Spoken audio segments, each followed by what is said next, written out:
3, 2, 1. Come on!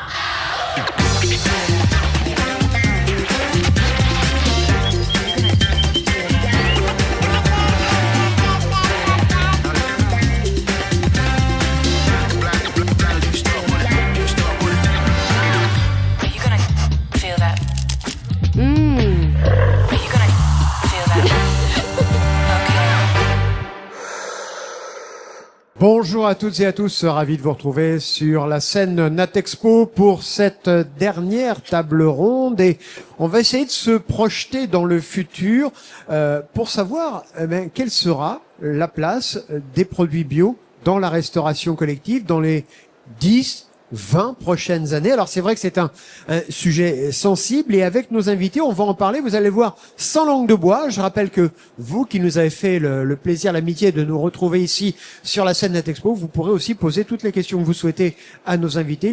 Il vous suffira de nous faire un petit signe et on vous apportera le micro. Alors pour parler de ces sujets, je vous présente nos invités. Tout d'abord, Alexandra Nicole, vous êtes déléguée générale du SNRC, le syndicat national de la restauration collective. Grosso modo, ça représente combien d'entreprises ? Cela représente à peu près 50 entreprises qui elles-mêmes représentent 90% du secteur de la restauration collective concédée. Donc globalement, quand on mange dans une cantine d'entreprise, parfois dans le milieu scolaire, on a une grosse chance de tomber sur un de vos adhérents. On a une grosse chance. À vos côtés, Catherine Experton. Bonjour Catherine.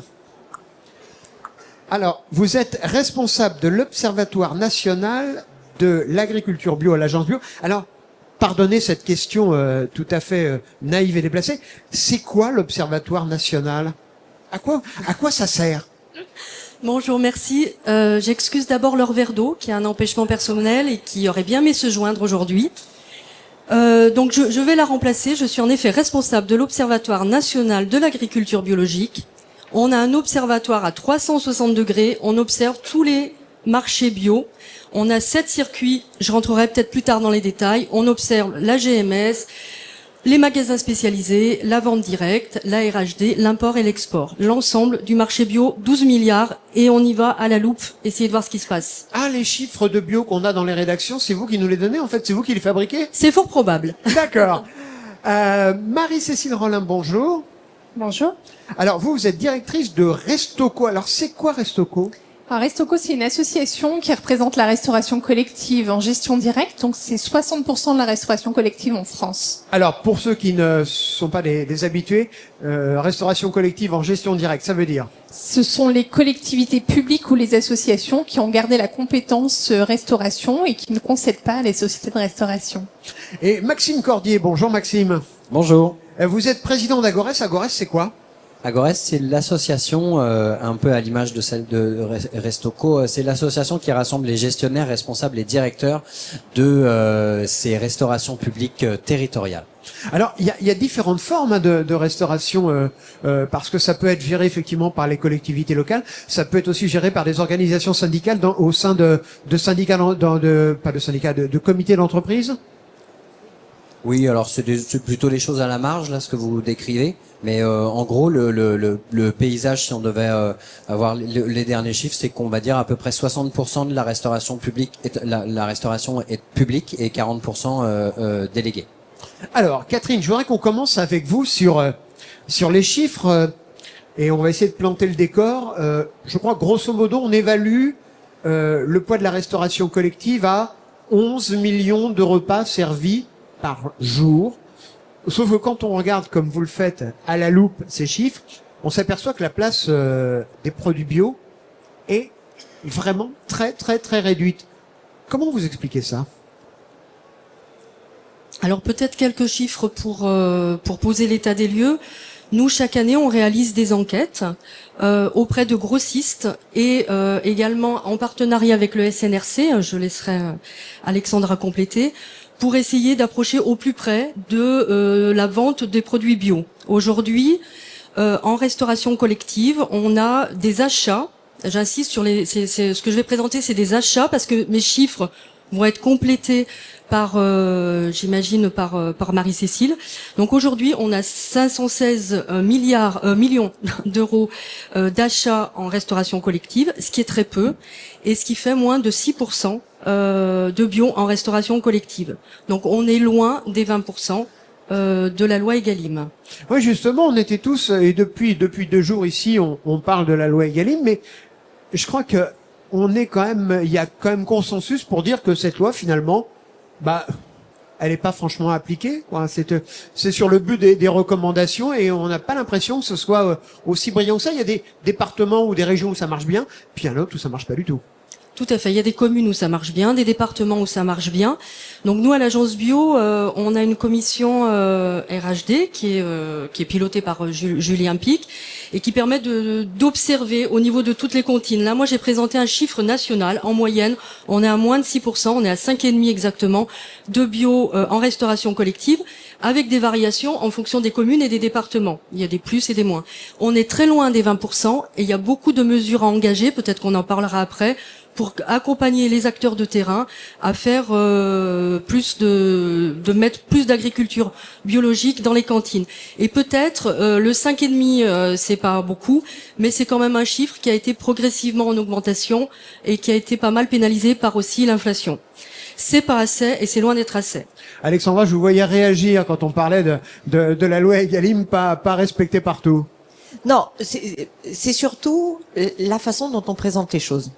Vous voyez, moi j'aime bien dézoomer, et absolument pas pour qu'on s'en lave tous les mains, mais pour se dire que nous avons en France la chance, que ce soit en régie ou en concédé, nous avons la chance d'avoir un système, un modèle qui est exceptionnel, qui est salué par toutes les personnes dès lors qu'on franchit la frontière, et qui ici, je trouve, n'est pas assez valorisé. Ce qui ne veut pas dire qu'on ne doit pas continuer à se transformer, ce qui ne veut pas dire que on ne salue pas la vision qu'ont eu les parlementaires à un moment de donner un cadre et une ambition pour une alimentation encore plus saine et plus durable, et ce qui ne veut pas dire qu'on ne doit pas continuer à progresser. Mais d'ailleurs, si vous regardez les chiffres Ma Cantine, et nous avons assisté la semaine dernière en présence de Madame la Ministre à la séance plénière du Conseil national de la restauration collective, elle nous a tous encouragés et félicités. Elle nous a encouragés à continuer, mais elle nous a félicités parce que les chiffres sont meilleurs d'année en année, tant sur l'atteinte des produits Egalim classiques, labellisés, que le bio.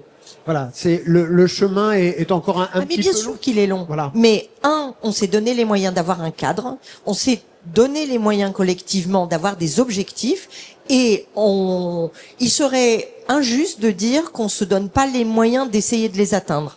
Les choses ne sont pas parfaites, on reviendra probablement à cela aussi.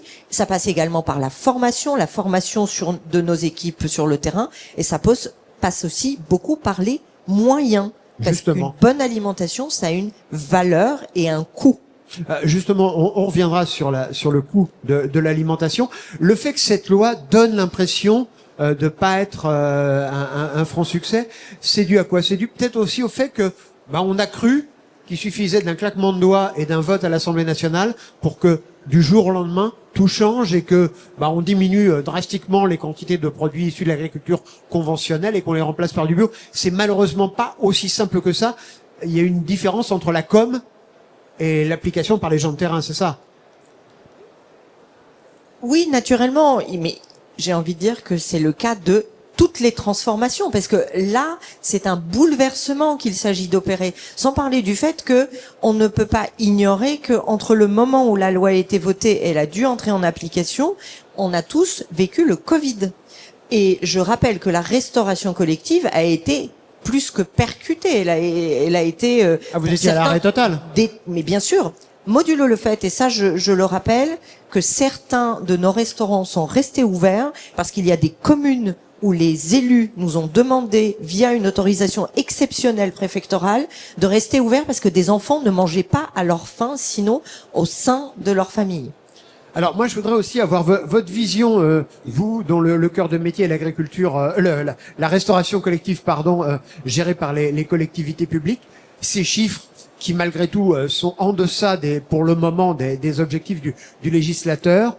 On peut les faire évoluer comment? Mais évidemment, ceux qui pensaient, Philippe, que on allait passer une loi, appuyer sur le bouton et puis atteindre les objectifs, ils se trompent. Mais comme pour l'intégralité des lois, il y a une démarche évolutive de toutes les pratiques des professionnels, et l'important c'est comment réussir à accompagner ces professionnels, ces restaurateurs collectifs, pour aller vers un objectif qui est fixé par la loi. Et vraiment, enfin, je remercie Alexandra pour ses propos et je rebondis dessus, c'est que tous les signaux, même si au final on regarde en bas de la page et on dit oui, le compte n'y est pas à ce stade-là, mais les signaux d'une évolution positive, de l'amélioration de toutes les démarches globales qui se traduisent ensuite par l'amélioration des approvisionnements en bio. Mais toutes les démarches globales, on va y venir après, toutes les démarches globales de qualité dans la restauration collective, elles s'améliorent. Il y a une évolution des pratiques qui va clairement, à l'heure actuelle, dans le bon sens. Parce que je suppose, Marie-Cécile, que s'adapter pour être dans les clous d'Egalim, voire plus, parce qu'on voit qu'il y a aussi, il faut le signaler, hein, des départements, des communes où on est largement au-delà des prescriptions d'Egalim, je pense à la Drôme notamment. Ça suppose aussi des adaptations de savoir-faire, des adaptations dans les locaux, des adaptations dans la formation du personnel. Alors, il y a déjà effectivement tout un accompagnement à faire sur l'achat, déjà des équipes de restauration, mais également des filières, parce que pour pouvoir répondre aux besoins de cette restauration collective, des besoins en nombre, en quantité importante, il faut que les filières soient structurées, soient prêtes, et puissent répondre aux appels d'offres. Donc, on a passé quelques années à faire ce travail-là tous ensemble au sein de beaucoup d'instances, dont l'agence bio, les réseaux FNAB et autres, notamment beaucoup par la restauration scolaire qui avait des besoins qui aujourd'hui sont bien connus. Aujourd'hui, il faut étendre ce travail-là aux autres modèles de restauration collective où on a moins l'habitude de vendre du bio. Moi, je le voyais avec les exposants qui sont ici.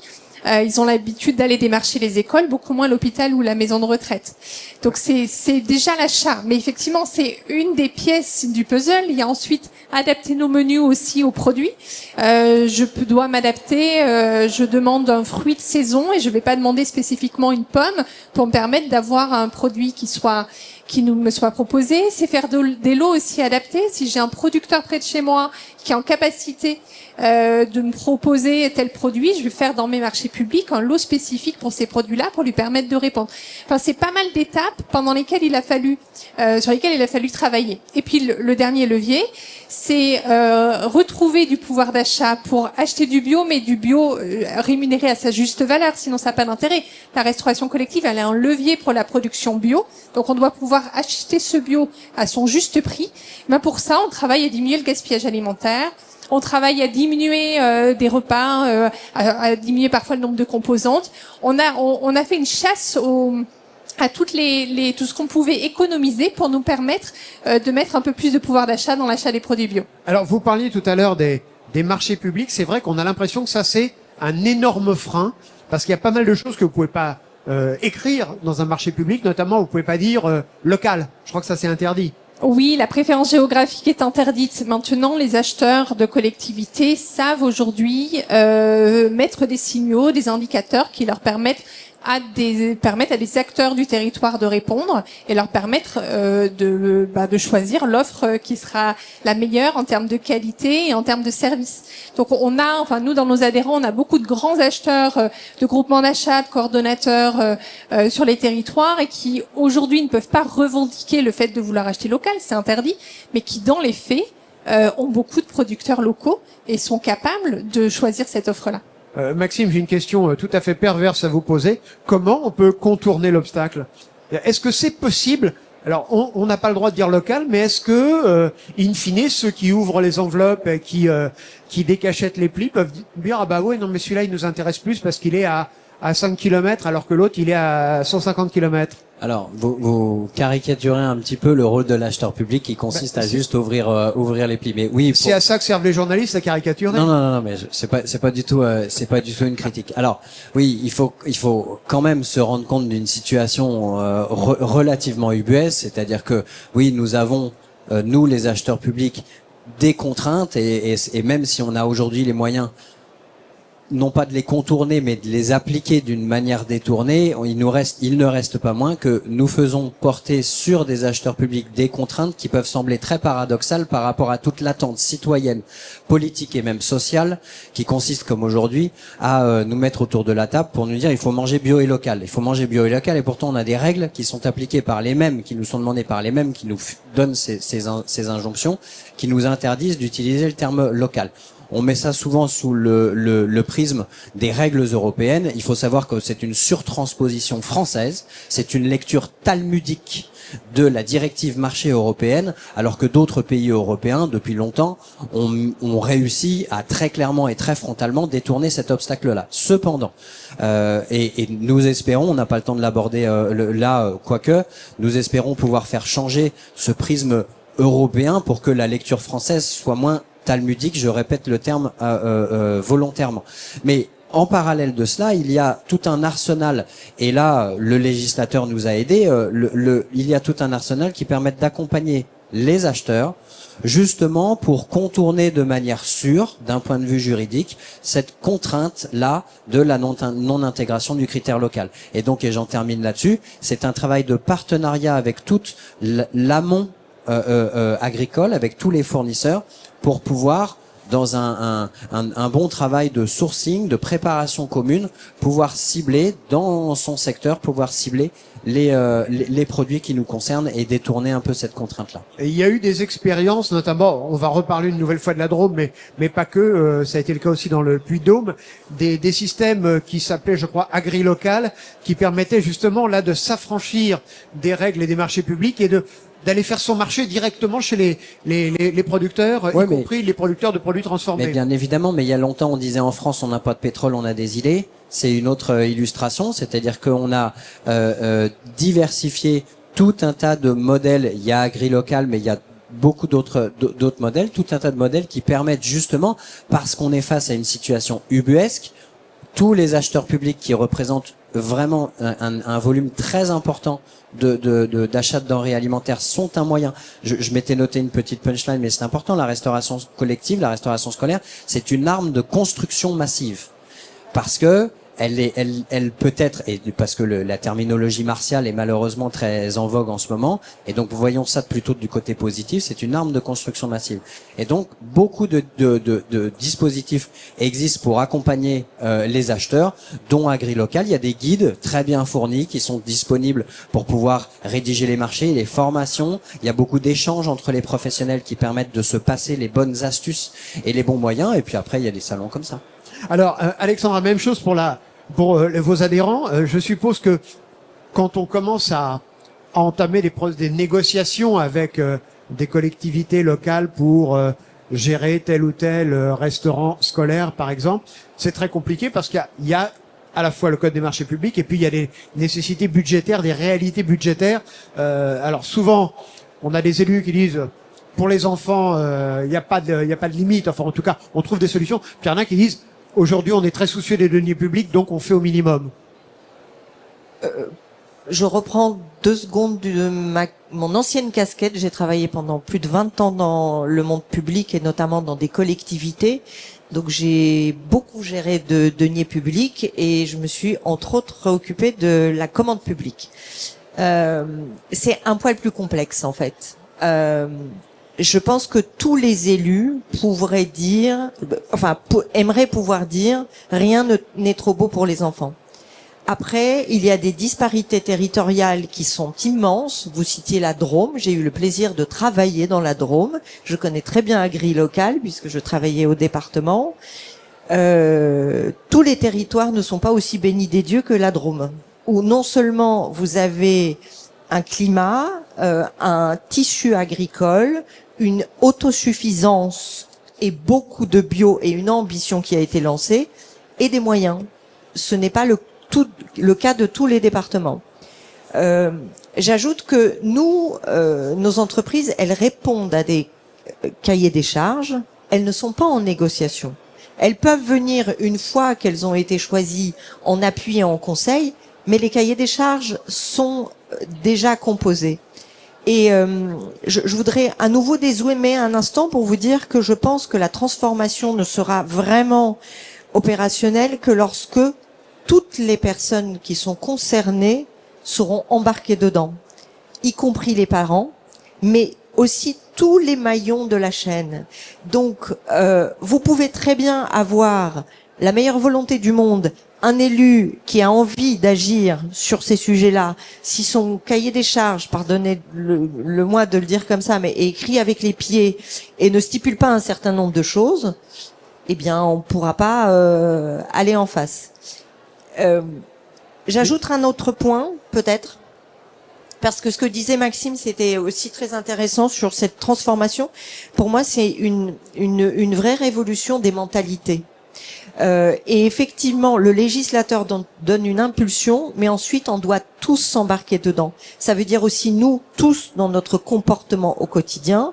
Ça présuppose aussi une production qui soit là et qui doit être soutenue. Ça veut dire que en amont des achats, c'est un dialogue avec les producteurs, un référencement, une capacité à structurer des filières, parce que nous avons des volumes d'achats qui nous permettent de soutenir des filières entières et de leur donner de la visibilité et une garantie sur un volume d'achat pendant des années. Parce que si vous ne pouvez pas faire ça, un producteur, s'il ne sait pas s'il est en capacité de vendre sa production, pas sur un an, mais sur des années, eh bien tout simplement, soit il ne commence pas, soit il s'effondre. Voilà. Aujourd'hui, pour avoir un ordre d'idée, un repas, ça coûte combien? J'adorerais vous le dire. Ouais. J'adorerais vous le dire. Pardon, c'est pas que je botte en touche, c'est qu'en fait, il y a, vous savez, la restauration collective, moi je dis souvent, il n'y a pas un seul modèle. Nous, nos entreprises, comme vous l'évoquiez tout à l'heure, elles travaillent dans les crèches, dans les primaires, dans les collèges, dans les lycées, dans les écoles, dans les entreprises, auprès des associations, dans les hôpitaux, dans les EHPAD, dans les prisons. Autant vous dire qu'il y a autant de modèles économiques et de prix du repas qu'il y a de situations. Et ensuite, ce qu'il faut surtout savoir, c'est que dans le coût d'un repas, si vous prenez un coût consolidé, il y a la matière première, mais essentiellement, il y a coût de la main-d'œuvre, parce que c'est ça la plus grande composante d'un repas aujourd'hui, et les gens bien trop souvent l'ignorent. Et si je dois prendre un exemple, lorsque quelqu'un, le tarif, disons, ce qui n'est pas le coût, parce qu'il y a le coût, le prix et le tarif. Si le tarif est, admettons, de 4 €, il va de soi que ce n'est pas ça le coût d'un repas. Et ce qui est souvent observé, si vous additionnez l'ensemble des dépenses nécessaires à la préparation d'un repas, je dirais qu'on est entre 10 et 14 €. Et que toute notre restauration, elle est subventionnée. Catherine, justement, vous avez regardé aussi cette problématique du prix des repas. Oui, pour compléter un petit peu ce qui a été dit, nous, ce qu'on observe, il y a une étude aussi de l'ADEME qui montre qu'aujourd'hui, le coût à peu près de la partie produit, c'est 20 à 25%. Ce qui fait que sur un repas, certes aidé, mais il y a eu une étude de l'ADEME qui montre que sur des cantines scolaires, sur un repas à peu près à 8,70, bon, j'ai retenu ce chiffre. Comme il a été dit, certes, il est aidé, mais si on prend ce coût du repas, si on veut passer à 20% de bio, c'est 10 centimes en plus. Donc nous, ce qu'on dit, c'est qu'il faut mettre les bouchées doubles pour pouvoir accompagner aussi. Donc c'est pas qu'une question de prix, en tout cas, même si le prix est important. Et il faut mettre les bouchées doubles. Alors, ça a été dit par Marie-Cécile dans la partie structuration des filières. Nous, à l'agence bio, on a un fonds, le fonds Avenir Bio, qui essaye d'accompagner les plateformes collectives pour structurer les filières et mettre à disposition, comme Manger Bio, différents produits bio. C'est aussi aider les transformateurs à faire du packaging adapté aux restaurations collectives. Et on travaille aussi beaucoup sur la communication, parce qu'il y a quand même tout un travail culturel d'expliquer c'est quoi un produit bio, pourquoi c'est important, comment ça se cuisine, est-ce que c'est un peu plus long à cuisiner.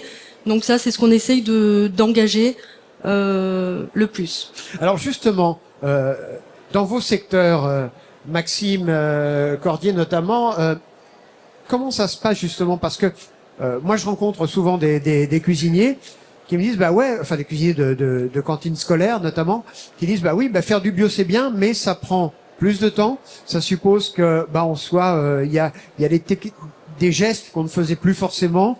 Avant, pour schématiser, on ouvrait un sachet de carottes qui était déjà coupé. Avec le bio, on a tendance à à peut-être revenir à la base du métier, ça suppose du temps, du personnel et de la formation supplémentaire. Décidément, on va de caricature en caricature, mon cher ami. Alors, juste, je vais vous répondre très clairement, mais Alexandra a visé plutôt juste les chiffres que vous nous posez. Enfin, on a globalement à peu près ces chiffres pour la partie et le secteur public. Il y a 3 étages à la fusée de la constitution du prix. En gros, en moyenne, il y a entre 1,80 € et 2,20 € de denrées alimentaires en France. Il y a un coût de fabrication quand vous rajoutez le prix des cuisiniers pour arriver jusque dans l'assiette des enfants, entre 4 et 6 €. Et ensuite, quand vous ajoutez tous les coûts globaux de s'occuper de mes enfants à la cantine, par exemple, avec les animateurs, les voitures à pédales et tout ça, c'est entre 10 et 15 €. Donc, Moi, à mon époque, il n'y avait pas de voiture à pédale. maintenant, il y en a, cher ami. Donc, Je suis bien triste de savoir. voilà. Et donc, ce qui est important, c'est que, et après je vais vous répondre sur les pratiques, ce qui est important, c'est que pour toutes les familles en France, lorsqu'elles reçoivent la facture de la cantine, et que là, c'est aussi des chiffres on a en moyenne, selon les quotients, selon les tickets et les pratiques de chaque collectivité, en moyenne, entre 3 € et 6 € le prix payé par les familles. C'est parfois bien au-dessus et c'est parfois bien en dessous. Mais ça veut dire que quand vous comptez que c'est en moyenne entre 10 et 15 € pour le prix de la collectivité, ce que coûte pour la collectivité, c'est-à-dire qu'au maximum, les familles ne participent qu'à hauteur d'un tiers, globalement, d'un bon tiers parfois, de ce que réellement cela coûte. C'est pour ça qu'Alexandra mentionnait le côté des subventions. Je reviens à votre question. Oui, si on fait du bio, c'est plus cher. Si on fait de la bio, c'est déjà une autre salade. C'est-à-dire que faire de la bio, c'est exactement ce qu'a expliqué Marie-Cécile tout à l'heure. C'est-à-dire de repenser ces pratiques pour aller chercher des moyens de se payer le produit bio qui est par nature plus cher puisque il a moins de rendement, il a moins un produit bio quand on le compare par rapport à un produit conventionnel.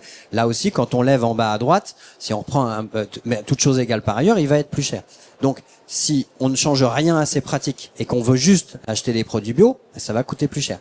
Il faut modifier ces pratiques et toute la restauration collective, tous nos métiers, nos collègues modifient leurs pratiques beaucoup en ce moment, c'est réduire le gaspillage alimentaire, puisqu'il y a beaucoup d'argent dans nos poubelles de nos cantines. C'est diversifier les sources de protéines. On a cette culture de mettre de la viande à chaque fois, des protéines carnées dans nos menus, des protéines qui coûtent cher, et c'est de laisser à nouveau de la place aux céréales et aux légumineuses, justement pour aller chercher des moyens financiers. Et puis il y a d'autres moyens, changer les pratiques en cuisine. Mais rien qu'en actionnant ces leviers-là, c'est un moyen par ricochet d'aller chercher des moyens financiers, des euros, pour se payer des produits bio. Marie-Cécile, en écoutant Maxime, j'ai l'impression de penser à un slogan publicitaire, vos poubelles valent de l'or. J'ai l'impression que le gaspillage alimentaire, ça fait perdre un maximum d'argent. Alors comment on peut inverser la tendance ? Alors on a déjà diminué le gaspillage alimentaire en restauration scolaire et c'est pour ça que la restauration scolaire, elle est déjà pratiquement aux 20% de bio en moyenne. Comment on fait pour diminuer le gaspillage dans la restauration ? Donc aujourd'hui, ce qui nous reste en gaspillage alimentaire, vous avez le gaspillage de ce que l'enfant ne va pas consommer. Ça, il ne faut pas faire d'économie là-dessus. Il faut accompagner pour s'assurer que demain, l'enfant ait envie de manger la poêlée de légumes bio que je lui ai proposée parce qu'elle aura été cuisinée avec lui, parce qu'on aura fait des actions de sensibilisation. Donc cette partie-là, elle est importante à préserver. Ce gaspillage-là, on ne peut pas économiser. Par contre, il reste encore du gaspillage structurel, en particulier sur un secteur dont on parle peu, mais qui représente la moitié des achats de la restauration collective, c'est le secteur santé médico-social, dans lequel aujourd'hui on a une restauration, on doit être capable dans tous les hôpitaux de France de pouvoir produire des repas avec 20 régimes différents pour n'importe quel patient qui viendrait, avec la capacité maximum d'accueil à l'hôpital. Donc ça, vous imaginez bien que ça génère un gaspillage énorme, même si on a mis en place des techniques pour pouvoir conserver les repas.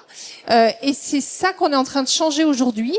Moi, je pense que pour les producteurs bio qui peuvent être ici, l'enjeu, c'est que demain, on puisse engager la restauration santé médico-sociale à acheter des produits bio parce qu'on aura changé l'offre alimentaire dans ces établissements et que le bio fera partie de ce repas et ce repas qui est un soin et qui devrait être un soin à l'hôpital et en EHPAD. Donc là, parce que votre thème, c'est le bio en 2035, pour moi, l'avenir du bio, c'est de vraiment parler à tous les secteurs. Et pour parler à tous les secteurs, il faut que demain, on soit tous persuadés que manger un repas équilibré avec des produits durables et de qualité, ça, c'est un plus pour notre santé, que ça doit faire partie du parcours de soins à l'hôpital et en EHPAD. Alors ça, c'est vrai que c'est un sacré problème, Alexandra, la restauration dans le secteur hospitalier. Alors j'allais dire, il y a des choses exceptionnelles, et puis il y a des choses un peu moins exceptionnelles, pour dire les choses gentiment.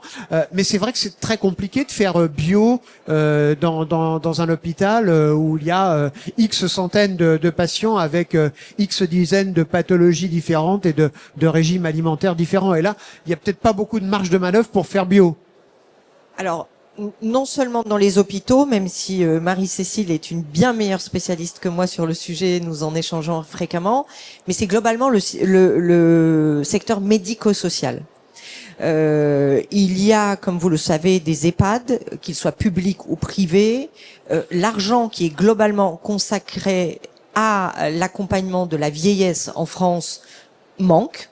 Je pense que j'enfonce une porte ouverte. Voilà. Et souvent, trop souvent, alors je suis désolée, je vais paraphraser, je crois, ton président, Marie-Cécile, l'alimentation dans le médico-social reste encore la variable d'ajustement. Et c'est encore sur ces budgets-là qu'on essaye de trouver des économies. Alors, comme je suis un peu indisciplinée, et comme je trouve que ce que disait Marie-Cécile était très intéressant, si vous me le permettez, je vais revenir une seconde sur le gaspillage alimentaire. Mais permettez-vous, Alexandra. Pour me permettre d'étayer mes propos de tout à l'heure, je me sers un peu moi-même, sur la transformation nécessaire de tous. Si on veut éviter le gaspillage alimentaire, ça commence par un premier sujet auquel personne ne pense, c'est de réserver ou s'inscrire à la cantine, s'inscrire à un repas, réserver un repas. Bien sûr que nos équipes ont l'habitude de faire de la projection et se dire que tel jour il va y avoir, je ne sais pas, 700 gosses et le lendemain plutôt 520. Néanmoins, ce n'est pas toujours aussi linéaire. Donc la première chose, probablement, il y a des maires qui l'ont fait, d'autres n'osent pas encore, c'est de mettre en place un système de réservation. Parce que forcément, encore une fois, j'enfonce une porte ouverte, mais un repas que vous ne fabriquez pas, forcément, n'est pas un repas gâché. Ça, c'est une première chose. Ensuite, il faut une adaptation des textes qui encadrent l'exercice de la restauration collective, qui est un secteur qui est très, très, très réglementé. Mais tant mieux, j'ai envie de dire, parce que c'est ça la garantie, le ticket garant, en fait, d'une bonne alimentation pour nos enfants. Mais quand vous savez que aujourd'hui, nous, la plupart du temps, nos entreprises répondent à des cahiers des charges qui ont été écrits sur la base d'un texte qui date de 2011, alors que je rappelle que les lois majeures de la restauration collective sont sorties en 2018, 2019 et 2020, bon, faut pas être grand devin pour se dire que l'un n'est pas en corrélation avec l'autre. Et c'est un sujet, on a travaillé collectivement avec les différentes directions des ministères, dont la DGL, dont je salue le travail, et bien sûr tous autour de cette table, pour sortir des textes qu'on réclame depuis des années. Donc, si vous mettez trop de grammage dans une assiette et que vous êtes contraint de les mettre, vous faites du gaspillage alimentaire. Ensuite, il y a l'éducation à l'alimentation, ce que disait Marie-Cécile.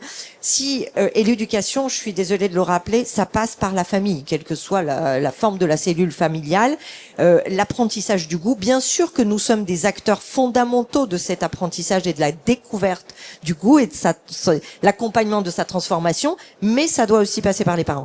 Dernier point. En restauration collective, il y a des choses que vous ne pouvez pas faire. Par exemple? Je prends un exemple. Ce qui est présenté dans une vitrine, le soir, pour des raisons d'hygiène, part à la poubelle. Il n'y a que la restauration collective qui est soumise à cette réglementation.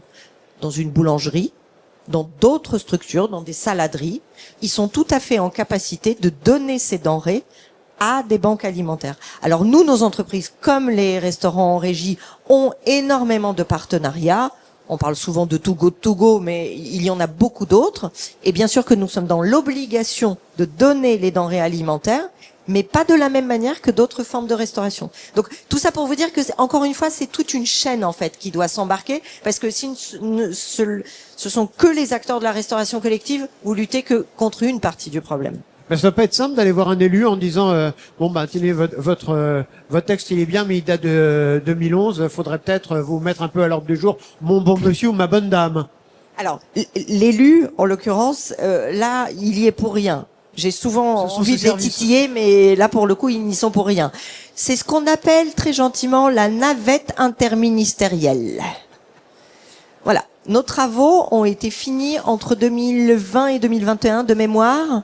On les a finis au moment où Madame Borne, vous vous souvenez de Madame Borne, était Premier ministre. Depuis, ils font le tour des ministères.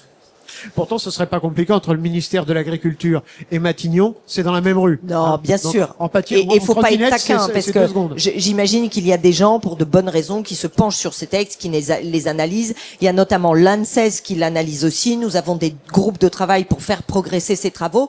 Mais le fait est que aujourd'hui, si nous appliquons stricto sensu le cadre auquel nous sommes soumis, ce sont des textes qui datent de 2011.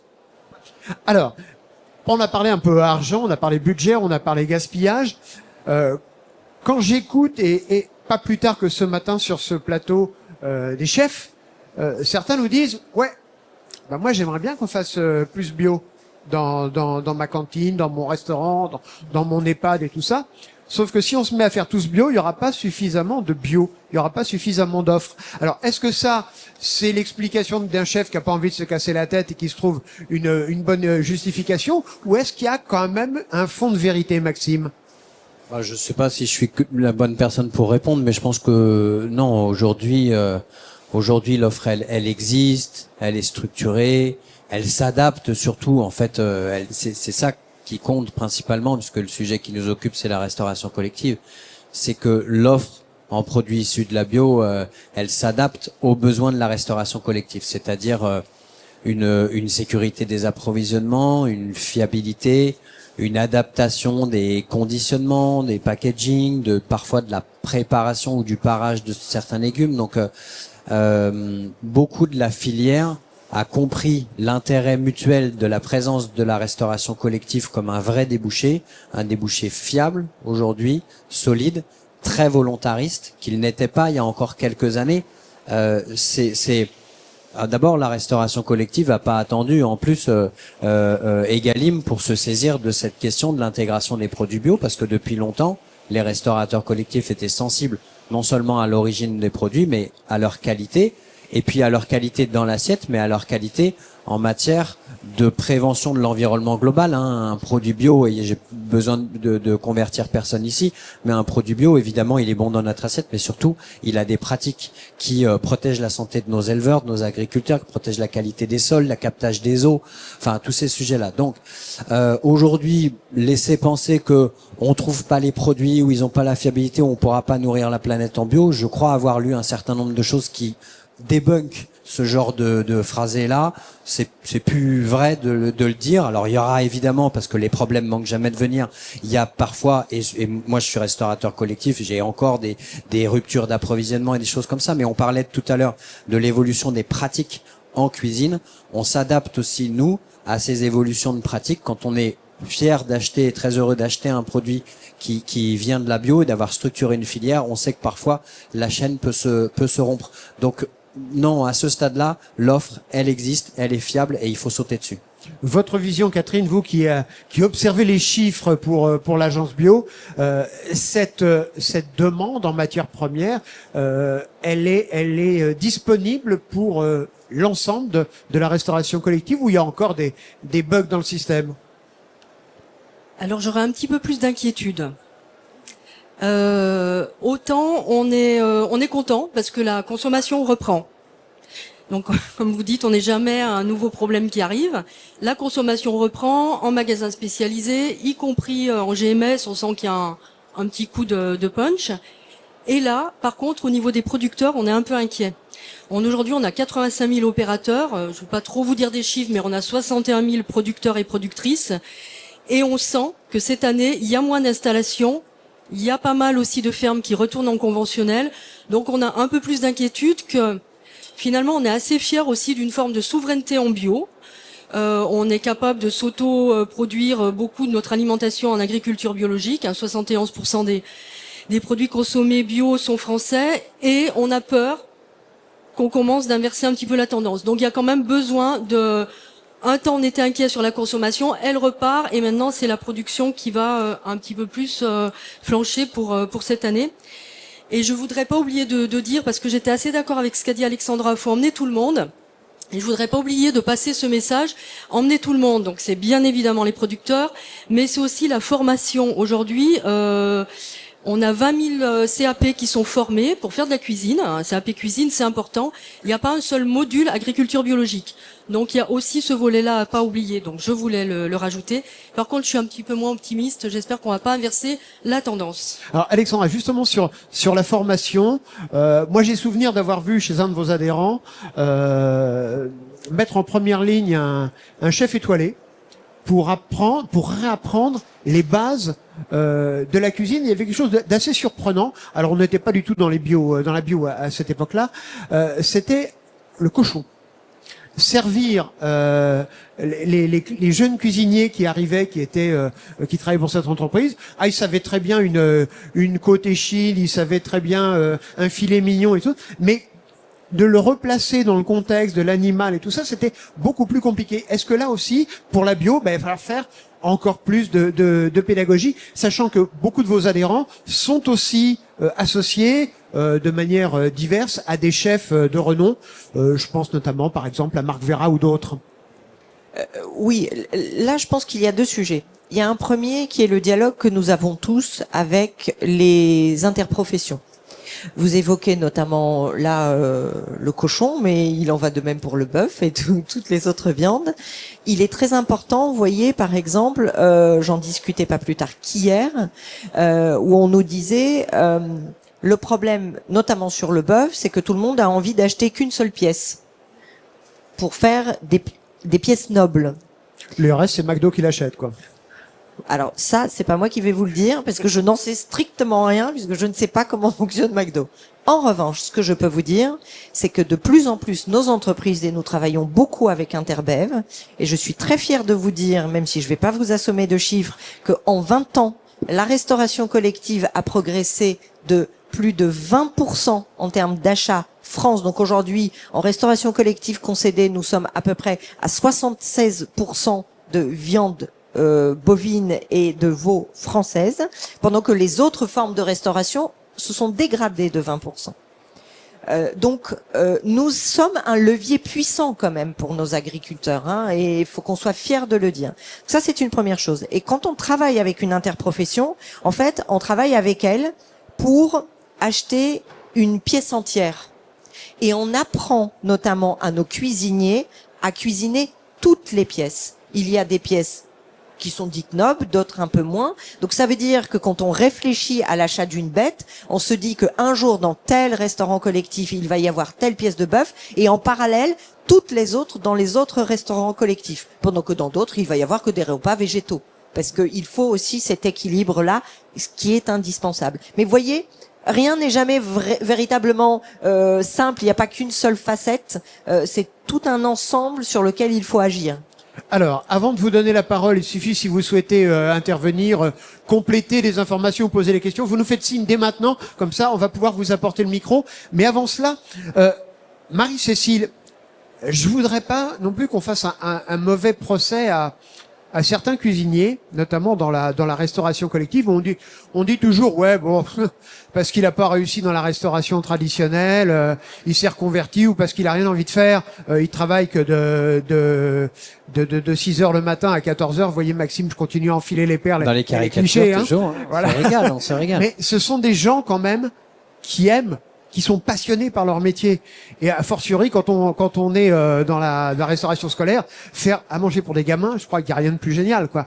Et on peut compter sur ces gens-là pour aussi booster un peu le truc et faire en sorte qu'il y ait plus de bio dans les...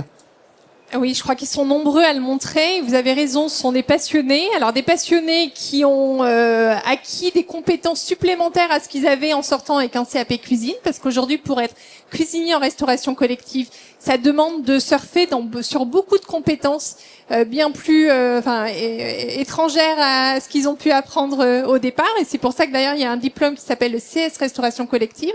qui, une année après un bac pro cuisine, forme au métier de restauration, de cuisinier de collectivité.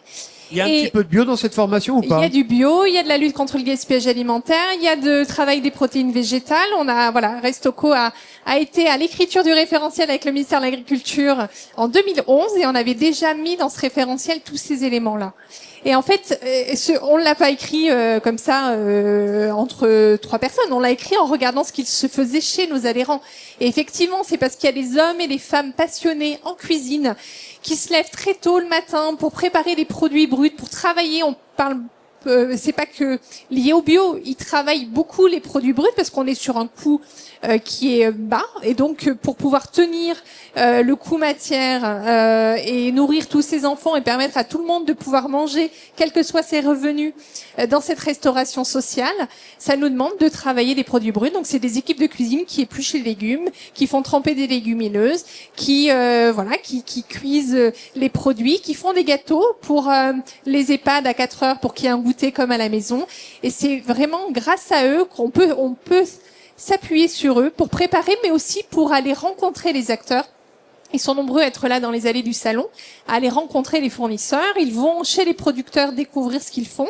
Ils ont tout ce travail de sourcing qu'on connaît peu, et ça fait d'eux les meilleurs ambassadeurs auprès des enfants et des convives que nous sommes pour comprendre les produits. Maxime. Oui, nos métiers en parfaite résonance avec les propos de Marie-Cécile, et puis une illustration, nos métiers sont vraiment des métiers d'excellence, de passion. Souvent on mentionne, parce qu'on en a la culture à la française, on met en avant les spécialistes de la gastronomie en cuisine. Vous l'avez encore fait tout à l'heure. Vous prenez n'importe quel chef étoilé, vous le mettez dans ma cuisine, il est perdu.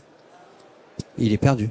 Il sait pas comment faire, il sait pas quoi faire, parce que les volumes sont importants, parce que les process sont différents, parce que l'hygiène n'est pas le même, parce que le mode opératoire est pas le même. Et pourtant, il y a beaucoup de socles communs et il y a une culture commune. Donc, ce savoir français de mettre en avant la technicité de l'excellence gastronomique, c'est une chose, mais c'est le rôle de toutes nos associations et des entreprises.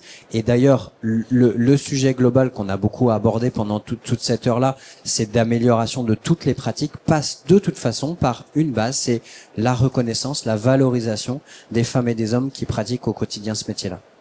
Alors, je crois que madame a le micro. Allez-y. Bonjour, enchantée, je m'appelle Céline. Monsieur Lefebvre, vous avez la chance qu'on vous aime et que vous êtes notre Madeleine de Proust aujourd'hui, parce que vous avez mis sur la table des sujets dont on se fout complètement. La question aujourd'hui, c'est comment fait-on? Et il y a des solutions. Et les 4 interlocuteurs, je les connais, il n'y a pas de sujet. Mais vous avez oublié la prise de responsabilité. Et il y a un moment, quand j'entends la loi existe depuis 2018 ou des lois existent depuis 2011 et que des personnes en responsabilité font le choix de pas appliquer la législation, excusez-moi de vous le dire, je suis interpellée. Moi, je suis élue depuis, donc j'ai travaillé dans la restauration collective, donc parmi les pestiférés des sociétés de restauration collective qui font ce qu'elles peuvent et qui font, je tiens à le dire. Je suis élue depuis 2005 et pas de peau, je suis directrice générale d'un groupement d'agriculteurs bio. Donc, est-ce qu'on a de quoi alimenter vos assiettes? Évidemment, mais c'est une loi de marché. C'est un jeu d'offre et de la demande. Il n'y a pas d'autre sujet que ça. Est-ce que aujourd'hui, si les décideurs prennent leurs responsabilités, c'est facile de se faire élire, hein, mais si on les assume pas derrière, ça sert à rien. Donc, répondre à la législation, il n'y aurait pas de sujet. Et Alexandra, vous avez dit un truc absolument génial, si je peux me permettre. Vous avez dit, on a tous envie de bien alimenter nos enfants. Ouais, mais à quel prix? On les alimente bien pour qu'ils crèvent d'un cancer dans 10 ans? Moi, je suis pas d'accord. Et aujourd'hui, on a les solutions, elles existent. J'ai été auditionnée par le président de la République, Gabriel Attal, quand il était Premier ministre. Ils m'ont demandé de quoi avons-nous besoin? Rien. AGEC, Climat Résilience, Egalim, les deniers publics sont là. Ils sont juste pas bien utilisés parce qu'on ne sait pas comment faire. Aujourd'hui, un décideur, il a le pouvoir d'action. C'est ça que j'aurais voulu entendre. Pour influencer les uns et les autres à y aller. C'est pas la cuisine, comment on fait, et on verse des sachets qu'on découpe, mais c'est fini ce temps-là. Et j'ai presque terminé. Je rappelle, si je peux me permettre, je le redis, je suis élue, donc je peux aller 2 minutes et 35 secondes. Allez. Et j'ai fini. Non, mais même 2 minutes, hein, si vous voulez. Non, faut laisser la parole. Un officier, mais ça me rend dingue ce que vous dites. Un élu est élu du jour au lendemain. On est d'accord. Il n'y a pas les connaissances et les compétences qui tombent avec, ça se saurait. J'ai été élue à 24 ans, maire adjointe de ma commune, aujourd'hui je suis maire. Je savais pas faire. Sa compétence, normalement, c'est de s'entourer et de faire les bons choix en responsabilité. Et je rappelle qu'un élu quel qu'il soit, il est officier d'État. Donc aujourd'hui, à 4 mois d'une échéance électorale, j'ai envie de vous dire, pour qui se prennent les élus pour ne pas respecter la loi? Ils se doivent d'être exemplaires. Donc Alexandra a raison, Maxime l'a dit, Marie-Cécile l'a dit et Catherine aussi, mais la commande publique, bien sûr que c'est la lettre au Père Noël. J'ai pas le droit de dire que je veux que mon meilleur ami soit Maxime Cordier. J'ai le droit de rédiger noir sur blanc que je veux que mon meilleur ami ait les cheveux poivre et sel, parce que c'est le cas, une veste marron, une chemise blanche et un pantalon je ne sais pas quelle couleur. Et là, je suis dans la règle de la commande publique. Et donc, j'aurai exactement ce que je veux. Et pour répondre à votre question, et je vous promets que j'ai terminé, comment je fais pour avoir un producteur local qui m'approvisionne? J'ai pas le droit de dire que c'est Freddy qui va approvisionner ma cantine. En revanche, j'ai le droit de dire que je veux que mes enfants puissent aller visiter la ferme de Freddy en faisant moins de 15 km de bus. Je suis dans la règle de la commande publique, je réponds à la législation et très égocentriquement, je porte la responsabilité de ne pas empoisonner mes tierces, à savoir mes administrés. Et alors, comment on fait finalement? On remet tous les textes sur la table et on dit, bah voilà, on retravaille sur tout ça? Non, on fait connaître les textes et on fait connaître les outils qui permettent de les appliquer. Et je le redis, je fais exprès de répéter, je suis élue depuis 2005, j'ai réussi à créer de la recette incitant au changement de pratiques alimentaires, et mieux que ça, on a généré du crédit d'impôt pour les administrés. Du crédit d'impôt, on est d'accord, ça génère pas de recettes, ça fait rien entrer dans les caisses. En revanche, c'est un service à la population qui fait que mes administrés, ils tendent l'oreille. Si moi j'ai réussi, si Trappes y va, si Saint-Denis y va, si Montsartou y va, tout le monde doit pouvoir y aller. Et je vous jure qu'aujourd'hui, moi j'ai un tarif unique depuis 11 ans à 3,70 €, quel que soit le QF. On mange super bien. C'est une société de restauration collective, donc on n'est même pas en régie. Et si moi j'y arrive, la ville la plus jeune de France, Là franchement, vous avez fait une heureuse là, parce que non. c'était un coup monté, Alexandra. Allez, dites-le moi. Je ne connais pas madame, mais je vais vous recruter comme ambassadeur.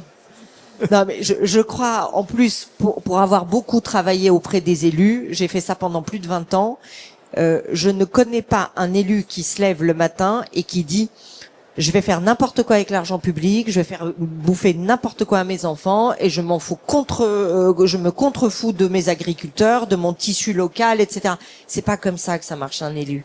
Alors oui, il y a certains qui sont moins engagés que d'autres parce qu'ils ont d'autres dadas, qui sont d'autres formes de transformation qui sont aussi nécessaires à notre société.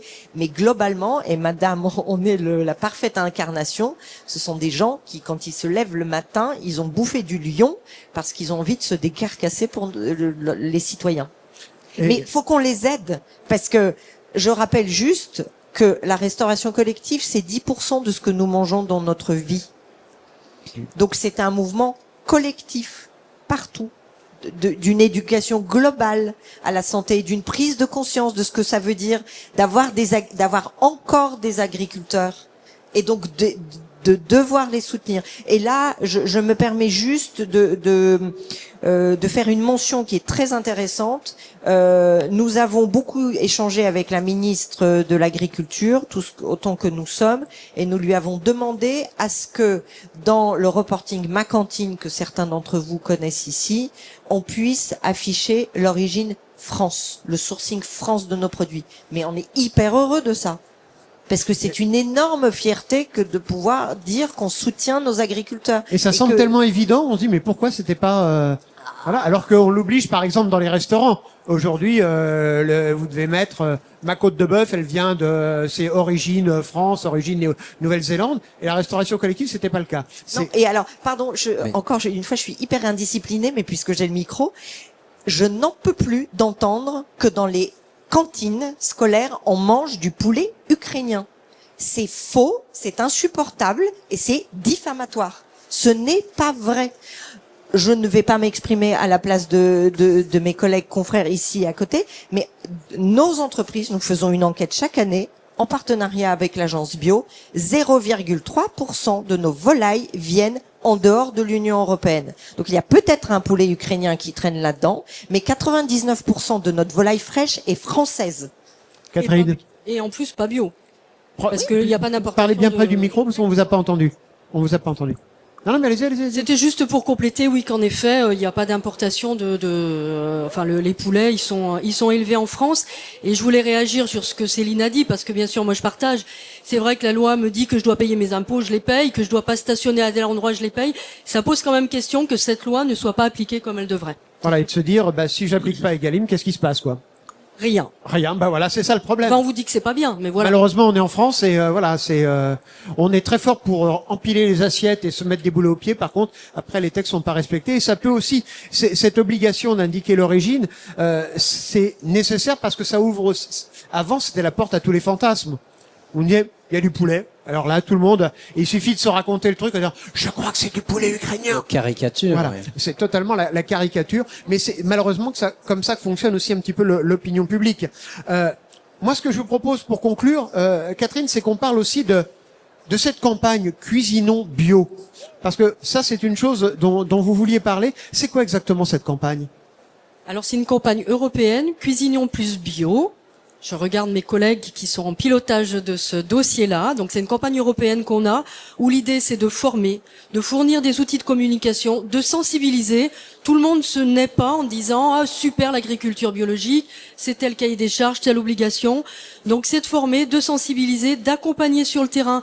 Mais là, je reprends tout ce qui a été dit par les trois autres personnes, d'accompagner sur le terrain, des cuisiniers, comment on sensibilise à l'intérêt d'avoir des produits bio, quels sont leurs externalités, enfin leur plus-value pour l'environnement, pour la santé. Donc c'est d'arriver à former et à faire tout un réseau qui permet un partage d'expérience pour dire, bah moi j'y arrive, je vais sur l'annuaire bio pour trouver des producteurs, ou je vais sur une plateforme, etc., etc. Eh bien, merci Voilà. beaucoup d'avoir participé à cette table ronde. Je rappelle que vous pouvez revoir cette table ronde sur le site natexpo.com. À bientôt.